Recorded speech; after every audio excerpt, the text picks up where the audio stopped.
Mapagpalang araw sa inyong lahat.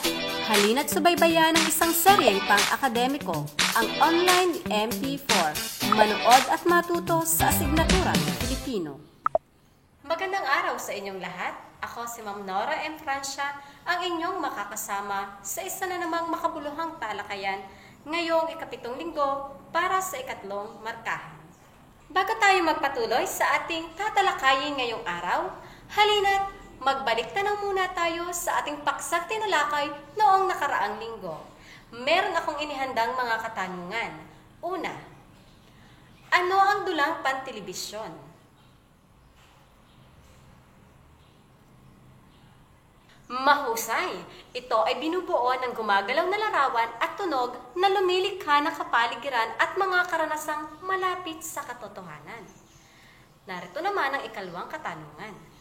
Ano ang isa sa mga elemento ng dulang pantelebisyon na tumutukoy sa pag-iilaw, komposisyon, galaw, at iba pang teknik na may kaugnayan sa kamera?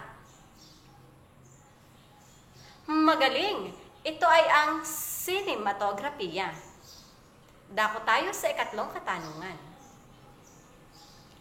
Ang kauna-unahang soap opera sa Pilipinas na ipinalabas sa ABS-CBN ay Tumpak. Ito ay ang Hiwaga sa Bahay na Bato.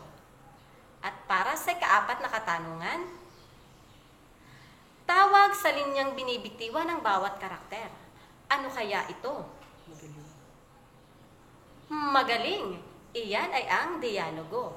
At para sa ikalimang katanungan, kapansin-pansin sa kapaligiran at kasuotan ng mga artista na ang mga eksena ay naganap sa liblib na lugar. Anong elemento ng dulang pantelebisyon ang tinutukoy nito? Napakahusay. Iyan ang disenyong pamproduksyon. Alam ko kayo nasasabik na para sa ating aralin ngayong araw. Subalit bago iyan, meron akong inihanda sa inyong gawain na tiyak na susukat sa inyong galing. Narito ang panuto. Piliin sa loob ng kahon sa ibaba ang wastong salita na pupuno sa diwa ng pangungusap. Sa kahon, meron tayong mga salita. Ang mga salita ay ang sumusunod: kabataan, guro, edukasyon, at frontliners. Para sa unang bilang, ang mga puwang ang unang dinakunahan sapagkat sila ang unang-unang nanganganib na mahawa sa COVID-19. Ano kaya ang tamang kasagutan? Tama. Ang tamang kasagutan ay ang frontliners. Para sa ikalawang tanong, nagsisikap ang mga puwang na magampanan ang kanilang tungkulin sa mga mag-aaral sa kabila ng pandemya. Ano ang kinakailangang salita na ating mailagay?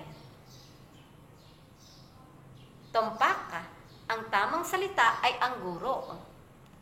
Para sa ikatlong tanong, mahalagang maipagpatuloy ang puwang sapagkat ito ang susi na magpapalaya sa atin sa kamangmangan at kahirapan. Ano ang salita na pupuno sa diwa ng pangungusap? Mahusay. Ito ay ang edukasyon. Kung inyong mapapansin, may mga salita tayo na inilagay at ito ay nasa kulay pula. Samantalang, maliban sa nakakulay pula, meron ding salita na nakasulat naman sa kulay dilaw. Ano kaya ang tawag natin sa bahagi ng pananalita na nakasulat sa kulay dilaw? Mahusay. Iyan ay ang panghalip. At kung mapapansin natin, ang mga salita naman na nakasulat sa kulay pula ay ang pinatutungkulan ng pangungusap o ang tinatawag nating pangalan. Naaalala niyo pa ba kung ano ang pangalan at ang panghalip? Halina't ating balikan. Pag sinabi nating pangalan, ito ay ang bahagi ng pananalita na tumutukoy sa ngalan ng tao, bagay, lunan o pangyayari. Samantala, kapag ito ay panghalip, ito ang bahagi ng pananalita na panghalili sa pangalan at ginagamitan ng mga kadalasan ay ang sila, kanila, ito, at kayo na napansin natin sa ating mga sinagutan kanina. Ano kaya ang kaugnayan nito sa ating tatalakayin? Mahalaga ang ginagampanan ng panghalip at pangalan bilang bahagi ng pananalita sa paksang ating tatalakayin ngayong araw. Ito ang magsisilbing pananda kung ito nga ba ay ang anaphoric o cataphoric. At iyan ang ating paksa. Narito ang ating layunin. Sa pagtalakay sa aralin, inaasahan na magagamit ang wastong mga panandang anaphoric at cataphoric ng pangalan. Ano nga ba pag sinabi nating panandang anaphoric at cataphoric? Sa pagpapahayag ay may dalawang paraang ginagamit upang mapag-ugnay ang mga salita. At ito ay ang pamamagitan ng pagpapatungkol o referensya. Halina't alamin natin ang pagkakaiba ng dalawa. Kailan masasabing anaphoric ang isang pangungusap? Masasabing ito ay anaphoric kung ang referensya ay binanggit na sa unahan ng salita o ang tinatawag natin na sulyap na pabalik. Halina't tingnan natin ang halimbawa upang lubos nating maunawaan. Narito ang halimbawa ng isang anaphoric. Ang matatanda sa pamilya ay dapat nating pahalagahan. Utang natin sa ating mga magulang, lolo o lola, ang ating mga buhay at kinabukasan. Sila ang kumalinga sa atin noong mga bata pa tayo. Suklian natin ang mga kabutihan nila sa atin. Pansinin na ang salita na nakasulat sa kulay pula na matatanda sa pamilya ay ang pangalan. At kung mapapansin natin, ang salita naman na nakasulat sa kulay dilaw na sila at nila ay ang panghalip. Mapapansin na pinatutungkulan ng sila at nila ang matatanda sa pamilya na pinag-uusapan sa pangungusap. Kaya nabanggit sa hulihan ang panghalip at ang pangalan naman ay sa unahang bahagi ng pangungusap. Iyan ang ayos ng isang anaphoric. Pansinin pa ang isang halimbawa. Ang mga anak ay kaloob ng Diyos. Sila ang dahilan kung bakit patuloy na nagsisikap ang mga magulang. Tingnan natin, nasa sa unahang bahagi muli ang pinag-uusapan.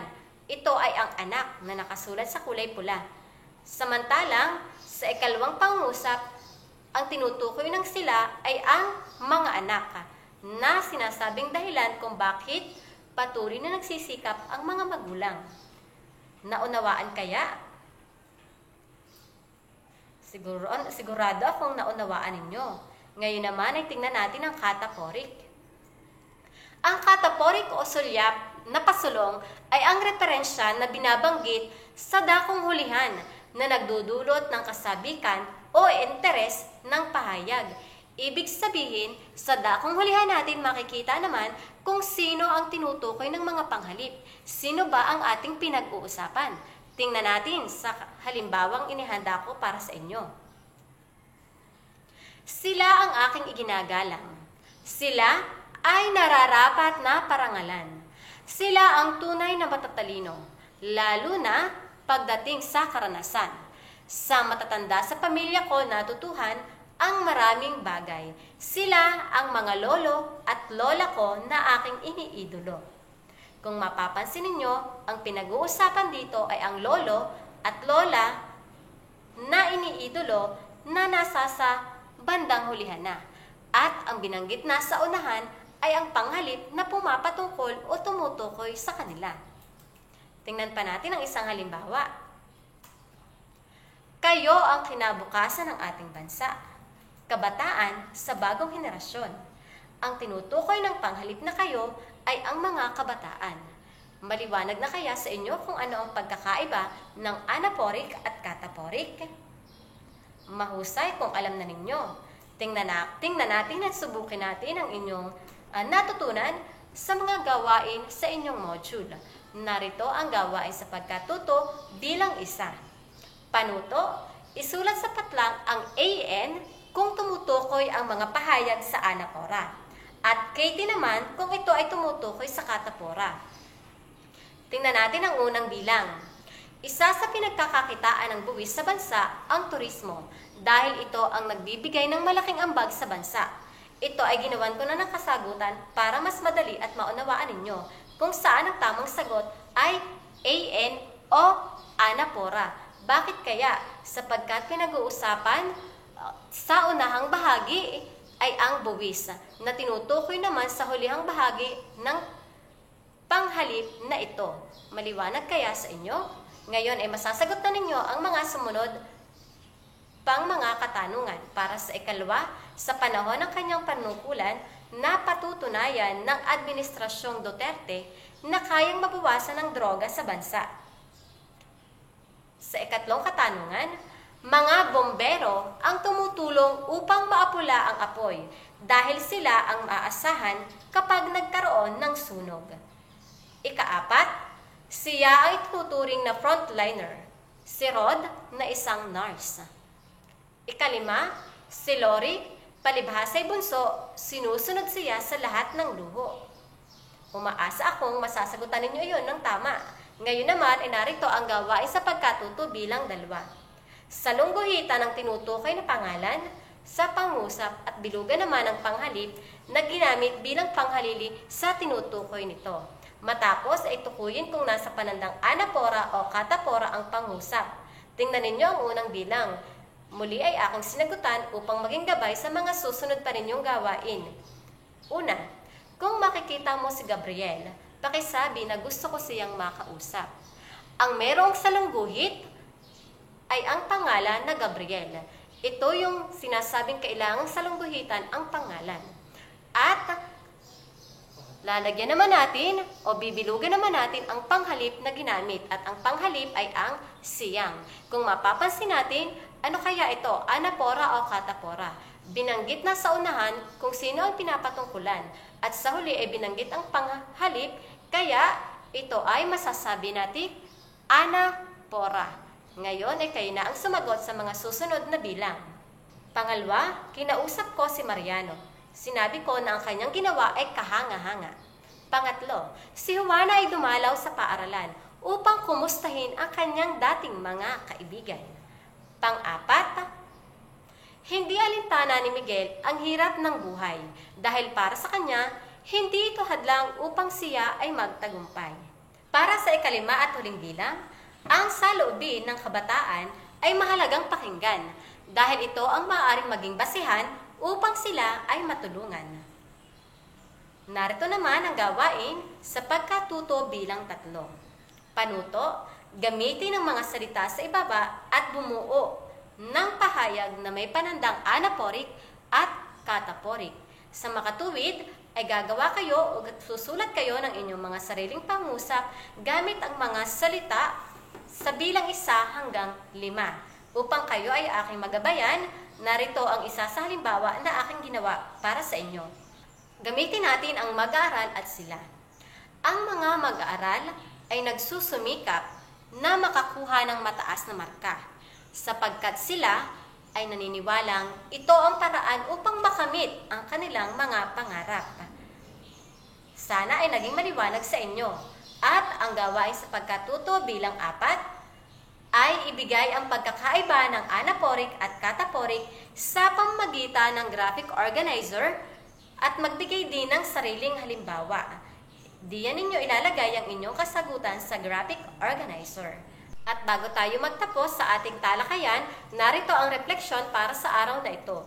Isulat sa sagutang papel ang iyong natutuhan sa mga panandang anaphoric at kataphoric, gamit ang mga gabay sa ibaba. Una, naunawaan ko na, ano kaya ang naunawaan ninyo? Napagtanto ko na, ano ang napagtanto ninyo o ang inyong mga nalaman na? Kailangan ko pang malaman ng, ano pa kaya ang maaari pa ninyong malaman? Maraming salamat sa inyong pakikinig. Muli ako si Ma'am Nora M. Francia at naway marami kayong natutunan sa ating talakayan. Hanggang sa susunod nating pagkikita, mga